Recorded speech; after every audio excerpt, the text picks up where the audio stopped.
Selamat datang di channel Simar Imam. Sembari mendengarkan tinggalkan like dan komentarnya bosku. Jangan lupa pasang headset kalian. Siapkan kopi dan camilan. Lupakan pahitnya kehidupan. Mari kita dengarkan sambil rebahan. Bab 1256. Sirene meraung keras, dan berdengung di sekitar stadion melingkar. Teriakan petugas pemadam kebakaran dan penyelamatan, desakan petugas medis, serta ratapan penonton yang terluka. Berbagai suara yang terjalin seolah membuat sarang burung ini menjerit. Orang-orang di seluruh kerajaan naga merasa berat karena siaran langsung di TV. Mereka menyaksikan punggung seorang pahlawan yang terhebat. Emosi itu menular. Penyakit ini tidak hanya dapat ditularkan ke manusia, tetapi juga ke bunga, tanaman, bangunan, dan jalan. Akhirnya, suasana di Yanjing tampak tertekan. Ada juga sentuhan kesedihan di udara. Konser All Star yang digelar karena terpilihnya Ratu Industri Hiburan ini akhirnya berakhir. Namun, siaran langsung yang mengejutkan menjadi seluruh kerajaan naga dan dengan cepat menyebar menjadi berita besar di seluruh dunia. Dalam waktu singkat, topik hangat menjadi headline berita di semua saluran. Di bawah suasana keterkejutan, orang-orang secara bertahap memasukkan hal-hal yang tidak pernah berani mereka bayangkan ke dalam pandangan dunia rasional mereka. Di dunia ini sebenarnya ada keluarga yang berada di atas kekuasaan negara. Di dunia ini, memang ada orang yang kungfunya bisa mencapai level efek khusus di film. Pandangan dunia telah terbalik. Bisa dilihat, memang benar adanya. Selain pengetahuan subversif tersebut, ada hal lain yang paling dikhawatirkan masyarakat saat ini. Bukan apakah VS tertangkap. Bukan apakah Ji Mengyang meninggal atau kemana dia pergi. Bukan insiden mengerikannya, bukan juga korban jiwa di stadion. Namun pahlawan yang akhirnya menggunakan tubuhnya sendiri untuk memblokir seluruh bom N dan melindungi penonton, apa yang terjadi padanya. Rumah sakit rakyat, ruang gawat darurat. Dokter yang merawat menggelengkan kepalanya, menghela nafas dan menutupi orang di tempat tidur dengan kain putih. Peralatan pendeteksi tanda vital di sebelahnya telah berubah menjadi batang horizontal. Itu juga membuat suara, bip, yang putus asa dan terus-menerus. Tuan Su, Tuan Qin, Tuan Hua, kami telah berusaha sebaik mungkin. Dokter yang merawat membungkuk kepada 3 orang lanjut usia itu, lalu memimpin staf medis dan meninggalkan ruang gawat darurat. Ketiga orang tua itu tampak serius, dan ketika mereka mendengar kabar buruk itu, sedikit kesedihan dan penyesalan muncul di mata mereka. Pria yang tergeletak di bawah kain putih di depannya adalah Chen Feng. Itu adalah pedang negara yang tak terkalahkan. Itulah pahlawan rakyat yang setia pada negara. Itu adalah orang gila jenius yang sama jahatnya dengan orang gila.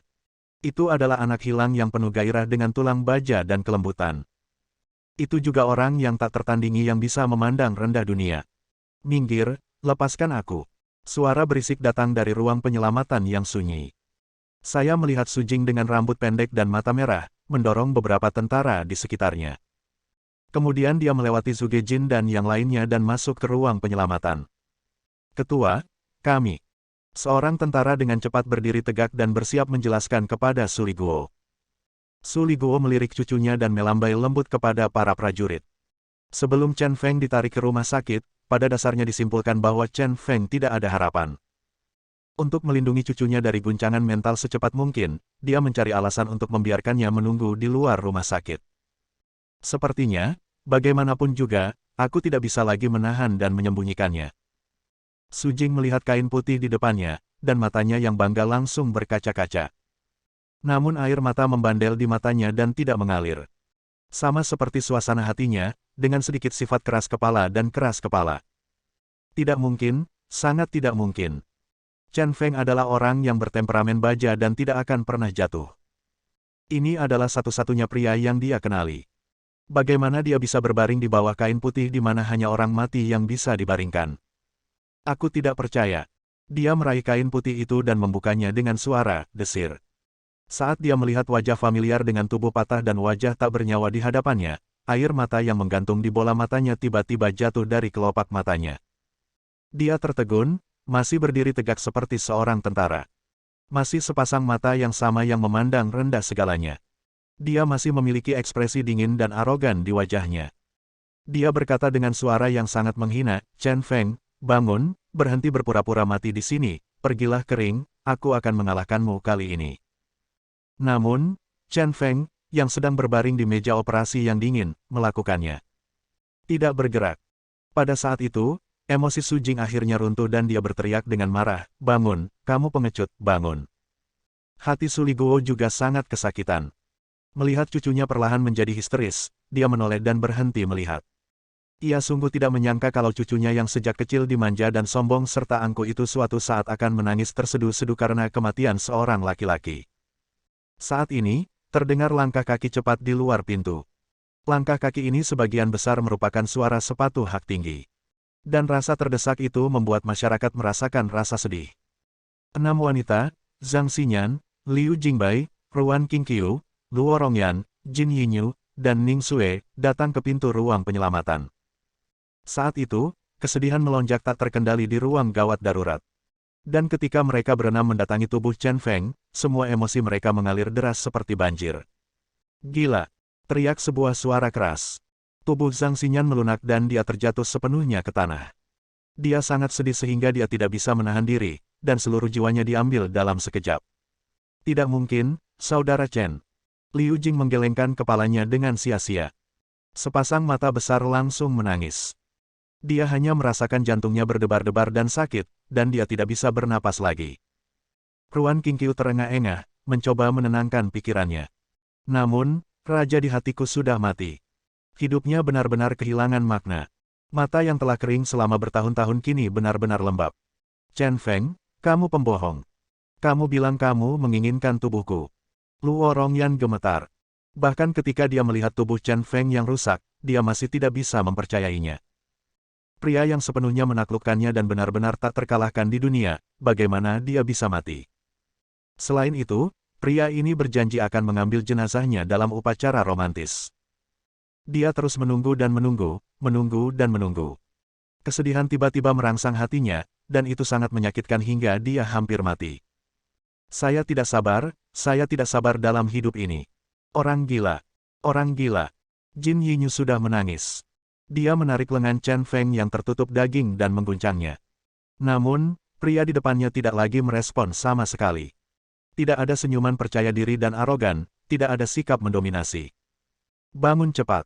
Kamu bilang padaku bahwa ada rumput dewa di tubuhmu. Kamu tidak akan mati. Cepat bangun." Berteriak berulang kali tidak dapat membangunkan orang yang kucintai. Pada saat itu, dia merasakan ketidakberdayaan dan keputusasaan paling ekstrim di dunia. Orang gila. Ning Xue tidak bisa menahan diri untuk tidak gemetaran. Momen ini adalah momen paling menyakitkan dan menyedihkannya kecuali hari bersalju itu. Pahlawannya meninggal, dan sumpah ambisiusnya untuk menikahi Chen Feng selamanya sia-sia. Perasaan keenam wanita terhadap Chen Feng sangat mengharukan. Namun, raja bersama mereka sudah tidak ada lagi. Bab 1557. Ruang gawat darurat dipenuhi dengan jeritan. Ketujuh wanita itu menangis memilukan, sekarat. "Raja, aku di sini." Orang pertama yang tidak dapat lagi menahan kesedihan adalah Ruan Qingqiu. Dia mengeluarkan pistol dari tangannya dengan ekspresi dingin. Hari ini, dia mengenakan congsam merah, saat ini dia berpose dengan pose paling elegan, lalu tersenyum dengan senyuman yang sangat menawan. Chen Feng adalah satu-satunya keyakinannya dalam hidup, jika keyakinannya hilang, hidupnya tidak ada artinya. Saat ini, dia hanya ingin mengakhiri hidupnya. "Saya berharap bisa bertemu dengan Chen Feng dalam perjalanan ke surga. Lalu, bersama-sama, di dunia lain, kita bisa berjalan bersama lagi." Tentu saja, dia harus menjaga postur tubuhnya yang paling sempurna, agar dia bisa tampil di hadapan Chen Feng dengan postur ini setelah kematiannya. Beberapa wanita menangis lainnya memandang Ruan Qingqiu hampir pada waktu yang bersamaan. Di mata mereka, tidak ada kejutan, tapi sentimen yang sama. Sakit hati itu luar biasa, hidup juga semacam kesakitan, tapi kematian adalah semacam kelegaan. Pada saat itu, hati ketujuh wanita itu berada dalam kesepakatan yang sempurna. Kerinduan akan kematian. "Tunggu sebentar, Chen Feng meninggalkan pesan untukmu sebelum dia meninggal." Tepat ketika Ruan Qingqiu hendak menarik pelatuknya, Hua Muzu tiba-tiba berteriak. Setelah mendengar ini, tangan kanan Ruan Qingqiu bergetar, tapi pelatuknya tidak ditarik sama sekali. 6 wanita lainnya juga merasakan jantungnya bergetar saat itu. Apa yang Chen Feng tinggalkan untuk mereka sebelum dia meninggal? Bagi mereka, kata-kata terakhir Chen Feng terlalu penting dan berharga. Sekalipun itu berarti kematian, tidak perlu terburu-buru untuk saat ini. Melihat Ruan Qingqiu tidak menarik pelatuknya, Hua Muzu sedikit santai. Dia menghampiri para wanita itu dengan wajah serius dan berkata dengan nada yang sangat berat. Saat itu, Chen Feng masih menghembuskan nafas terakhirnya. Aku mendekatkan telingaku ke mulutnya dan mendengar permintaan terakhirnya. Kata-kata itu dimaksudkan untuk kamu mendengarkan. Air mata di matanya berhenti sejenak sambil mengedipkan mata. Pemiliknya dibiarkan dengan ekspresi kerinduan dan harapan. Ketujuh wanita itu terdiam. Hua Muzu kemudian berkata, kata-kata asli Chen Feng adalah, yang paling saya khawatirkan adalah wanita yang saya cintai dan mereka yang mencintai saya. Saya tahu bahwa kematian saya akan membuat mereka jatuh ke dalam kesedihan yang luar biasa, dan bahkan beberapa orang memilih untuk melakukan bunuh diri. Tapi aku mencintai mereka, dan aku ingin mereka hidup dengan baik. 5 tahun, beritahu mereka, kita sepakat untuk jangka waktu 5 tahun. 5 tahun mungkin bisa menahan semua kesedihan, dan jika kamu bersikeras melakukan sesuatu yang bodoh, mungkin itu kehendak Tuhan. Tapi dalam 5 tahun, tidak ada yang boleh melakukan hal bodoh, jika tidak, saya tidak akan mati dengan tenang. Faktanya, Chen Feng sudah lama meninggal dan tidak meninggalkan jejak sama sekali. Apa yang harus dikatakan? Dan ia hanya berharap melalui kebohongan tersebut, ketujuh wanita terpuji dan tergila-gila ini bisa hidup dengan baik. Saya tidak tahu apakah bagian ini sedikit emosional. Mendengar hal tersebut, saraf sedih ketujuh wanita itu kembali tersentuh. Gila, aku tahu kamu ingin aku hidup dengan baik, tapi bagiku, 5 tahun ini tidak ada artinya. Mereka hanya mengizinkanku tinggal di dunia yang dingin ini sebagai zombie berjalan selama 5 tahun lagi. Daripada itu, aku lebih memilih pergi bersamamu sekarang. Maafkan aku tidak menaatimu kali ini, maafkan aku. Ruan Qingqiu mengangkat pistolnya lagi dan mengarahkannya ke kepalanya. Dia memahami maksud baik kata-kata Chen Feng, tetapi dia benar-benar tidak bisa menunggu lebih lama lagi. Oleh karena itu, ketidaktaatan pertama dan terakhir terjadi pada tembakan ini. Suasana hati wanita lain tidak jauh berbeda dengan suasana hati Ruan Qingqiu.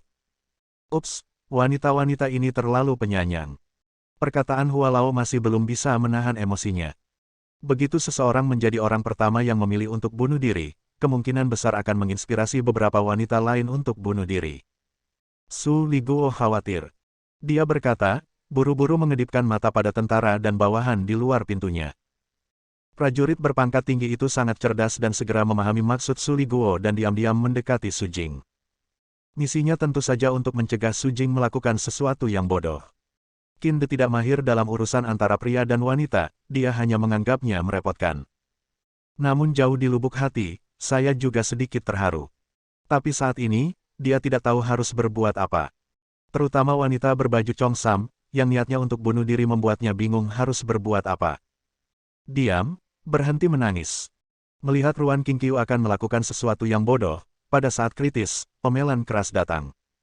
Semua orang di ruang gawat darurat terkejut dengan omelan ini. Bai Xian, yang dalam keadaan linglung, masuk ke ruang penyelamatan dengan tubuh gemetar. Wajahnya tanpa ekspresi, sunyi senyap. Sepasang mata kusam menatap Chen Feng yang terbaring di meja operasi. Saat dia berjalan pergi, dia berkata dengan nada dingin, kita adalah wanita saudara Chen dan kita harus mendengarkan saudara Chen. Tidak peduli betapa menyakitkannya itu, kita harus memenuhi kata-kata terakhir saudara Chen. Apakah kita ingin saudara Chen mati dengan damai? Saya, Bai Xian, bersumpah di sini bahwa saya akan hidup selama 5 tahun ini untuk saudara Chen. Bahkan jika saya kesakitan, bahkan jika saya adalah mayat yang berjalan. Karena itu adalah keinginan terakhir saudara Chen, tidak peduli apa yang aku tanggung, aku akan melakukannya. Bantu dia menyelesaikannya. Kalau tidak, aku tidak layak menjadi wanitanya. Setelah selesai berbicara, dia tetap tanpa ekspresi. Dia hanya memegang tangan Chen Feng yang sudah dingin dan berhenti berbicara. Kata-kata Bai Xian seperti tamparan di wajah, membangunkan semua wanita lainnya. Chen Feng sudah meninggal. Jika mereka bahkan tidak dapat memenuhi keinginan terakhir Chen Feng, lalu kualifikasi apa yang dimiliki untuk disebut sebagai wanitanya Chen Feng? Tangan kanan Ruan Qingqiu yang memegang pistol perlahan menurunkannya. Seluruh tubuhnya lemas, tiba-tiba dia kehilangan dukungannya dan jatuh ke tanah. Emosi menyebar, dan segera, seluruh ruang gawat darurat sekali lagi dipenuhi dengan tangisan sedih. Hua Muzu akhirnya menghela nafas lega, Bai Xian datang di waktu yang tepat. Terlebih lagi, mengingat posisi Bai Xian di hati Chen Feng, dia memberikan contoh yang baik setelah membuat janji 5 tahunnya. Hanya saja aku merasa dirugikan oleh Bai Xian. Tahukah Anda, Bai Xian sudah pingsan karena kesedihan setelah melihat tubuh Chen Feng yang hancur. Rasa sakit seperti apa yang harus Anda tanggung untuk menghilangkan emosi dan membantu Chen Feng memenuhi keinginan terakhirnya? Itu tidak dapat dibayangkan. Su Liguo juga merasa lega, dan Su Jing mungkin tidak akan melakukan hal bodoh. Dia berkata kepada Qin De, "Tuan Qin, inilah yang terjadi di sini. Haruskah kita menangani insiden klub VS?" Qin De mengerutkan kening dan berkata, "Itu harus ditangani. Penyelamatan masih berlangsung saat ini, dan tentu saja pencariannya juga seiring berlanjutnya. Bagian luarnya dikelilingi oleh tentara dan polisi penjaga naga, dan mereka tidak dapat melarikan diri meskipun mereka berubah menjadi tikus. Satu-satunya hal yang kami khawatirkan adalah apakah yang kami tangkap adalah hidup atau mati." Bab 1258. Kekuatan opini publik sangatlah menakutkan. Setelah malam fermentasi, insiden konser All Stars Ratu Hiburan Sarang Burung Negeri Naga telah menjadi peristiwa besar yang menarik perhatian dunia. Seluruh dunia menjadi hidup karena kejadian ini. Sebagai pusat kejadian, kerajaan naga secara alami berada di bawah tekanan yang luar biasa. Pasalnya, pertarungan antara Chen Feng dan Ji Mengyang mengungkap terlalu banyak hal rahasia. Tidak mungkin untuk menyembunyikan atau menutupinya sekarang. Identitas klan kekaisaran sebagai penguasa dunia telah berpindah dari belakang layar ke depan. Insiden Tianshui yang membunuh pasukan komando Shenyang saat itu juga terungkap sepenuhnya. Berita besar ini hampir membuat beberapa orang besar di kerajaan naga menjadi gila. Hal yang paling konyol adalah orang yang mengontrol siaran langsung dan dengan sengaja mengungkapkan semuanya adalah sekelompok orang yang berani membuat mereka marah tetapi tidak berani angkat bicara. Kekacauan telah terjadi, dan sekarang mereka masih perlu membersihkannya. Ini benar-benar kerugian yang bodoh, dan menyakitkan untuk dimakan. Tidak ada yang bisa kami lakukan mengenai hal ini. Departemen Berita merilis beberapa berita resmi dalam semalam. Caranya sangat cerdik, memfokuskan berita terutama pada kejadian teroris klub VS. Berapa banyak korban jiwa di lokasi kejadian, situasi penyelamatan departemen terkait, dan penangkapan komunitas VS. Belum lagi, kemampuan beberapa jurnalis memang luar biasa. Setelah periode rendering dan bimbingan, fokus semua orang agak bergeser, dan minat terhadap acara tertentu juga menurun. Tentu saja ada beberapa hal yang tidak bisa disebutkan sama sekali. Misalnya, klan kekaisaran, insiden darah surgawi, dan pahlawan yang dikorbankan yang pernah menjadi kapten komando Shenyang. Klan kekaisaran dikatakan sebagai bangsawan penyendiri yang sangat kaya. Adapun kejadian Tianshui disebutkan dengan kata-kata sederhana tanpa ada klarifikasi sama sekali. Satu-satunya hal yang dilakukan dengan lebih baik adalah rendering pahlawan Chen Feng sampai batas tertentu. Dia bahkan menetapkan patokan dan menjadikan Chen Feng semacam pemimpin spiritual bagi para prajurit. Beberapa hari berikutnya, Tuhan sepertinya merasakan haru yang menyedihkan. Hujan gerimis terjadi sesekali. Jenazah Chen Feng ditempatkan di peti mati pahlawan, dan tubuhnya ditutupi dengan bunga peringatan. Setelah kematiannya, dia akhirnya kembali ke rumah keluarga Chen. Dia diusir dari rumahnya 3 tahun lalu. Sekarang semua kesalahpahaman hilang, Chen Feng akhirnya menemukan rumahnya. Karena keluarga Chen bisa dikatakan sebagai separuh dari keluarganya. Bagaimanapun, disinilah dia dibesarkan. Ayah tua pengecut Chen Ruiying telah menyapa para bos besar yang datang untuk memberi penghormatan selama beberapa hari terakhir. Sejak kemerosotan keluarga Chen, tidak pernah ada begitu banyak orang besar yang begitu peduli dengan tempat ini. Fenomena ini sungguh ironis. Keberadaan Chen Tianming masih belum diketahui. Saudari Chen Yang dan putranya Luo Yunji menjadi anggota keluarga utama yang mengucapkan terima kasih kepada para tamu. Selain itu, tepat di sebelah peti mati, ada 8 wanita yang menjaga di sana. Alasan ada satu lagi adalah karena gadis Wang Xinyao itu datang dan menangis. Selama periode ini, beberapa wanita pingsan karena menangis berkali-kali. Semua orang yang hadir tergerak olehnya. Dan di hari ketiga, wanita lain benar-benar datang. Itu adalah Dewa Aphrodite. Dia melakukan perjalanan ribuan mil hanya untuk paus di dalam hatinya. Ketika orang-orang datang, mau tidak mau akan terdengar lagi ratapan sedih. Namun kini Aphrodite akhirnya sedikit lebih dewasa. Meskipun dia sedih dan kesakitan, dia hampir patah hati. Tapi dia juga tahu bahwa beban sekte Dewa Surgawi ditanggungnya sendiri. Jadi, saya memperbaiki suasana hati saya, mengirim Chen Feng pergi untuk terakhir kalinya, dan pergi dengan caranya sendiri. Jalan itu juga merupakan jalan yang belum diselesaikan oleh Chen Feng. Pada hari ketiga, mobil jenazah menarik peti mati Chen Feng dan berjalan mengitari jalan raya Chang'an. Karena penampilan heroiknya dalam siaran langsung, Chen Feng menyentuh hati banyak orang. Hari itu, hujan turun dengan lebatnya. Namun, banyak orang dari seluruh negeri secara spontan berdiri di kedua sisi jalan untuk mengantar Chen Feng pergi. Setelah bertahun-tahun, pemandangan yang mengharukan akhirnya muncul di Kerajaan Naga. Akhirnya mobil jenazah tiba di pemakaman Siling. Disaksikan oleh mata yang tak terhitung jumlahnya, tubuh Chen Feng dikremasi. Entah kenapa, tapi waktu kremasinya jauh lebih lama dibandingkan orang biasa. Mungkin karena tulang belakangnya. Dan pada saat penyalaannya, itu adalah klimaks emosional lainnya. Banyak wanita hampir pingsan karena kesedihan. Namun semua emosi itu terbakar habis seiring dengan kobaran api yang membara. Ada sebuah tempat di pemakaman Siling di mana abu para pahlawan dan martir ditempatkan. Tempat itu sangat mencolok dan memiliki feng shui yang bagus. Abu Chen Feng ditempatkan di sana. Di saat-saat terakhir penguburan, tiba-tiba hujan mulai turun dengan deras. Pada akhirnya, orang-orang bahkan tidak bisa membuka mata. Pada malam ketika Chen Feng dimakamkan, Ji Renxuan berdiri di depan jendela di lobi atas Hotel Temple of Heaven, memandangi pemandangan di luar jendela di bawah hujan malam. Tubuhnya tetap tidak bergerak, dan matanya tidak berkedip untuk waktu yang lama. Jika angin yang sesekali bertiup melalui celah jendela tidak meniup rambut putihnya, akan sulit untuk menyadari bahwa dia adalah orang yang hidup. Saat ini, ada langkah kaki di koridor di luar pintu. Di bawah kepemimpinan pria misterius itu, seorang lelaki tua dengan penampilan yang sangat galak dan aura menakutkan berjalan menuju pintu bersama dua pria yang sama menakutkannya. Begitu dia tiba, lelaki tua itu mengangkat tangan kanannya lalu melambai, memberi isyarat kepada anak buahnya untuk mundur. Apa yang akan dia hadapi adalah eksistensi legendaris dan menakutkan, dan eksistensi yang sangat dia hormati. Itu adalah nenek moyang klan Ji Imperial, sosok yang sangat legendaris, Ji Renxuan. Di depan Ji Renxuan, dia tampak sangat tidak penting dan hanya bisa berlutut. Tentu saja dia hanya bisa pergi sendiri. Tidak ada orang lain yang memiliki kualifikasi untuk berlutut dan menyembah Ji Renxuan. Pria misterius itu tersenyum dan berkata, "Kaisar surga yang terkasih, silakan masuk." Ji Yuanyang melirik pria misterius itu, dengan sedikit ketidakpuasan di matanya. Dia benar-benar tidak menyangka bahwa orang di depannya sebenarnya adalah bawahan Ji Renxuan. Memikirkannya dengan hati-hati membuat lehernya terasa dingin.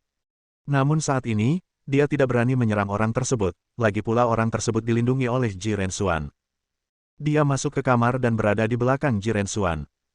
Melihat punggung kurus di depannya dan merasakan aura yang menakutkan, sebagai kaisar surga, dia segera berlutut dan menyembah dengan khusyuk, "Ji Yuanyang, keturunan yang tidak layak, beri penghormatan kepada leluhur kita." Mendengar suara berlutut Ji Yuanyang, Ji Renxuan dia perlahan berbalik dan berkata dengan tenang, "Yuanyang, kita sudah bertahun-tahun tidak bertemu." Ji Yuanyang, yang terbaring di tanah, segera merasa bingung. Mengapa suara ini tidak terdengar seperti Ji Renxuan? Dia perlahan mengangkat kepalanya, melihat sekilas, dan langsung terkejut. Kamu Ji Yuanyang, bukan, kamu bukan Ji Yuanyang, tapi kenapa kamu terlihat sangat mirip dengan Ji Yuanyang?" Ji Yuanyang hanya terkejut. Dia membunuh Ji Yuanyang dengan tangannya sendiri. Dia adalah adik laki-lakinya. Dia tidak pernah tampak seperti dia dalam hidupnya. Akan lupa. Tapi kenapa orang di depannya yang seharusnya adalah Ji Renxuan terlihat sangat mirip dengan Ji Yuanyang? Hampir bisa dikatakan bahwa dia adalah Ji Yuanyang versi lama. Bab 1259. Setelah setengah jam berbincang, Ji Yuanyang akhirnya tenang. Saya tidak lagi terkejut dengan versi tua Ji Yuanyang di depan saya.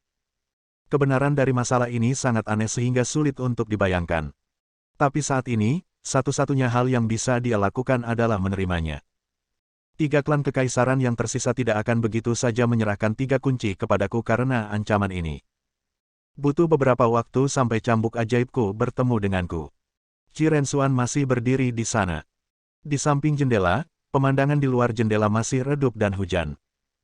Sejujurnya, saat hendak mencambuk-cambuk ajaib, telapak tangannya terasa sedikit gatal. Senjata ini bisa dibilang sangat cocok untuknya, begitu mendapatkannya akan semakin tak terkalahkan. Ji Yuanyang bertanya dengan bingung, "Leluhur, jika itu masalahnya, mengapa kamu tidak menyandera orang-orang dari 3 klan kekaisaran hari ini?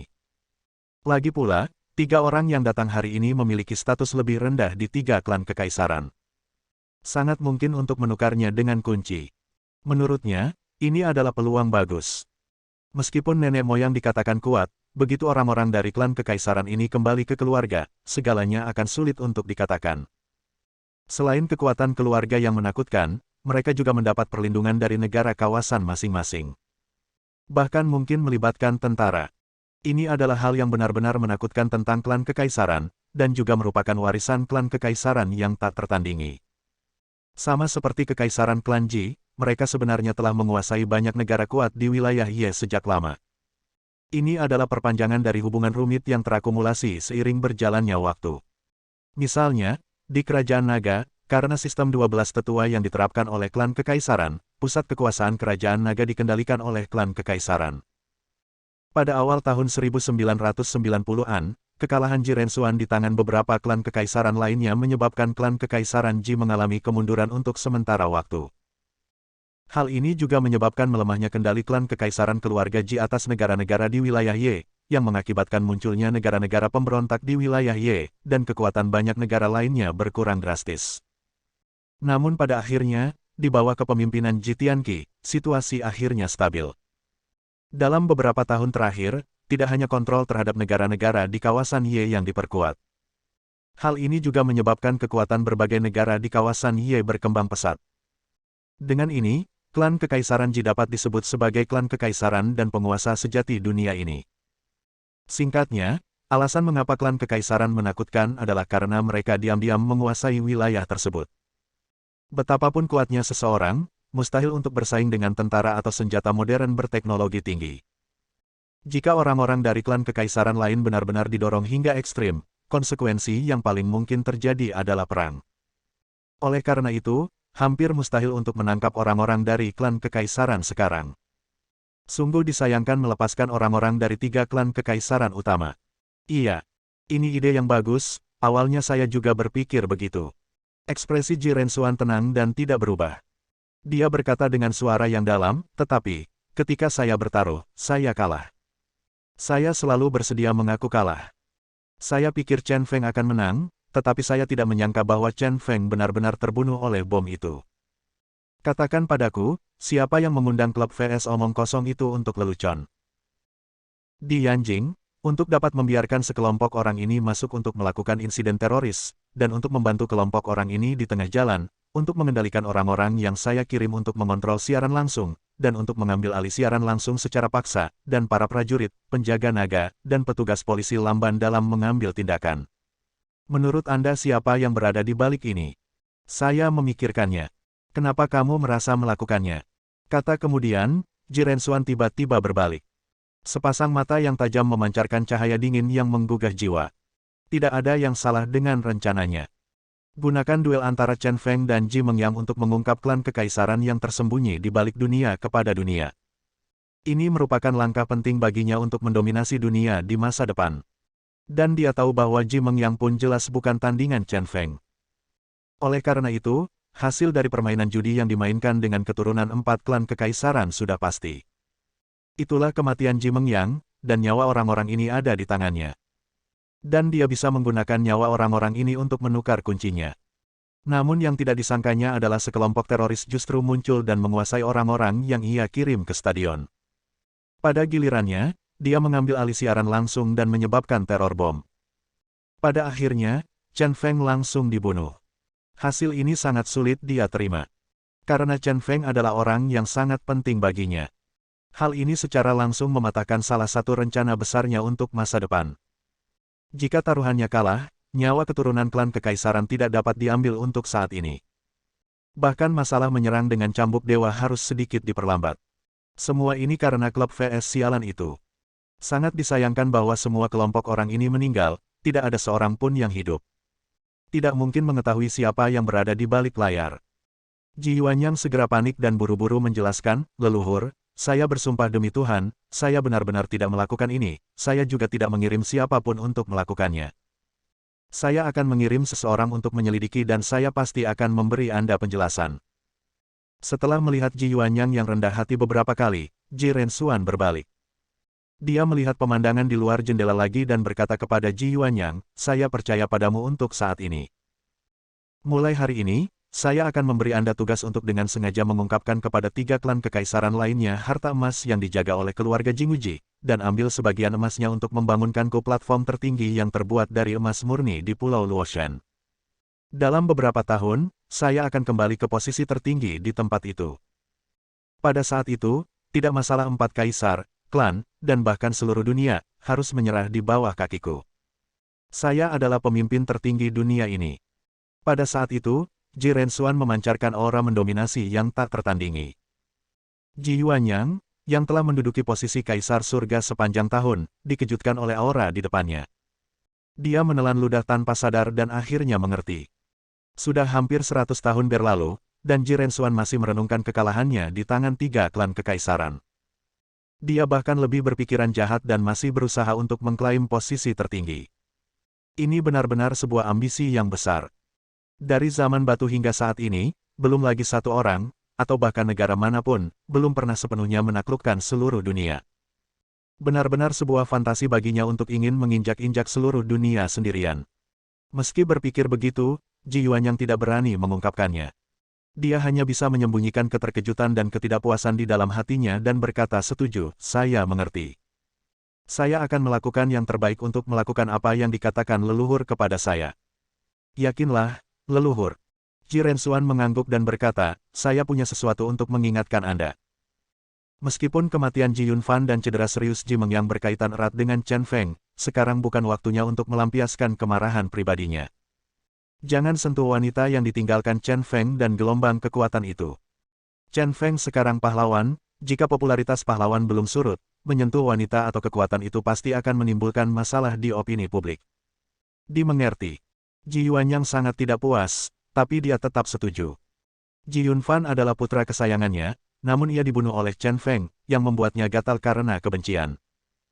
Kini, putra sulung Ji Mengyang juga telah terluka parah oleh Chen Feng, sejujurnya ia tidak bisa menelan ini. Awalnya, saya ingin menghancurkan semua wanita milik Chen Feng dan kekuatan yang membantu Chen Feng. Karena nenek moyang bilang begitu, tunggu sebentar. Tunggu hingga popularitas pahlawan Chen Feng mereda, lalu biarkan dia melampiaskan kekesalan dan amarahnya. Bab 1260. Ketika Chen Feng sadar dalam keadaan linglung dan membuka matanya, dia diterangi oleh beberapa lampu putih yang menyala-nyala. Ada beberapa lingkaran, seperti banyak matahari yang tumbuh di langit. Lambat laun, dia bisa melihat dengan jelas bahwa itu adalah lampu tanpa bayangan yang digunakan di ruang operasi. Dan seorang dokter asing yang memakai topeng dengan terampil mengoperasinya dengan pisau. Chen Feng menyadari bahwa orang yang melakukan operasi padanya adalah Hippocrates, dewa pengobatan. Hippocrates sedang mengoperasi, dan ketika dia melirik, dia menemukan bahwa Chen Feng telah bangun. Dia tidak bisa menahan diri untuk tidak berseru, ini adalah keempat kalinya saya mengoperasi Anda dalam 3 hari terakhir. Vitalitas Anda sangat kuat, dan rumput di tubuh Anda juga luar biasa. Aku berhutang budi padamu karena telah menyelamatkan operasimu kali ini, anggap saja ini sebagai balas budi padamu pada Istana 8 Dewa, aku tidak akan berhutang budi lagi padamu setelah ini. Yang paling dia benci adalah karena kebaikan kepada orang lain. Jika kebaikan ini terbalas secepatnya, maka ia tidak lagi mempunyai beban. Tentu saja, vitalitas Chen Feng membuatnya takjub. Dalam ledakan frontal seperti itu, kecuali wajah yang dilindungi lengan, tidak ada kulit utuh di seluruh tubuh. Meski begitu, dia tidak mati. Ini bisa dianggap sebagai keajaiban. Chen Feng ingin berbicara, tetapi cederanya terlalu serius. Tubuh saya sangat lelah dan saya bahkan tidak mempunyai kekuatan untuk membuka mulut. Tak lama kemudian, dia pingsan lagi. Saat dia bangun lagi, itu sudah 2 hari kemudian. Termasuk 3 hari, 5 hari telah berlalu sejak malam konser Bintang Sarang Burung. Pada hari ini, dia sedang duduk di kursi roda di halaman yang sangat elegan. Meski sudah musim dingin, namun masih ada bunga-bunga yang bermekaran di sini dan beberapa tanaman hijau yang tertata rapi, sangat indah. Chen Feng menarik napas dalam-dalam, aroma samar bunga dan udara segar membuatnya tiba-tiba sadar. Hari-hari ini, dia frustrasi. Sebab, kecuali wajahnya, seluruh tubuhnya terbungkus seperti nasi pangsit. Aku tak bisa bergerak, aku hanya bisa datang ke taman ini sesekali untuk berjemur di bawah sinar matahari yang jarang keluar di hari hujan. Meskipun operasi dokternya sempurna, kekuatan pemulihannya juga sangat buruk. Tapi kali ini cederanya memang terlalu serius dan kami tidak bisa berbuat apa-apa, dia harus menjadi siomay untuk sementara waktu. Penampilan dan perasaan ini pun membuatnya paham kenapa zombie yang mati tapi tidak kaku di Tomb Raiders dan Ghost Blowing the Lantern disebut Zonzi. Chen Feng, dia tampak bersemangat dan terlihat jauh lebih baik dari kemarin. Ketiga lelaki tua itu berjalan ke taman. Hua Muzu sangat senang saat melihat Chen Feng. Setelah mengalami luka yang begitu serius, ia bisa keluar untuk berjemur di bawah sinar matahari. Tubuh Chen Feng benar-benar terbuat dari baja, yang patut diacungi jempol. Dua lelaki tua lainnya secara alami adalah Qin De dan Su Liguo. Itu pasti. Saya akan bisa bermain sepak bola di lapangan dalam 2 hari. Saya menonton pertandingan sepak bola nasional kemarin dan itu hampir membuat saya sangat marah hingga hampir meledak. Kata Chen Feng bercanda, dengan ekspresi biasa di wajahnya, senyum nakal. Saya tidak melakukan apa-apa kemarin, jadi saya menonton pertandingan dan hampir mengirimnya ke surga. Pada saat ini, meskipun dia tersenyum, kepalanya berputar dengan cepat.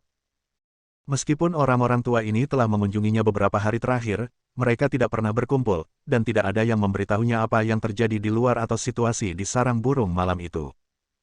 Sekarang kita datang ke taman untuk menemuinya, itu hanya dapat menjelaskan satu hal, orang besar di balik layar yang menyelamatkannya kali ini akan segera muncul. Sepertinya kamu sudah pulih dengan baik. Pada saat ini, seorang lelaki tua dengan rambut beruban dan wajah yang baik hati berjalan masuk perlahan. Qin De, Su Liguo dan Hua Muzu, saat lelaki tua itu masuk, mereka semua tiba-tiba berdiri tegak dan penuh hormat dan menyingkir. Anda tidak bisa memalsukan sikap seperti itu.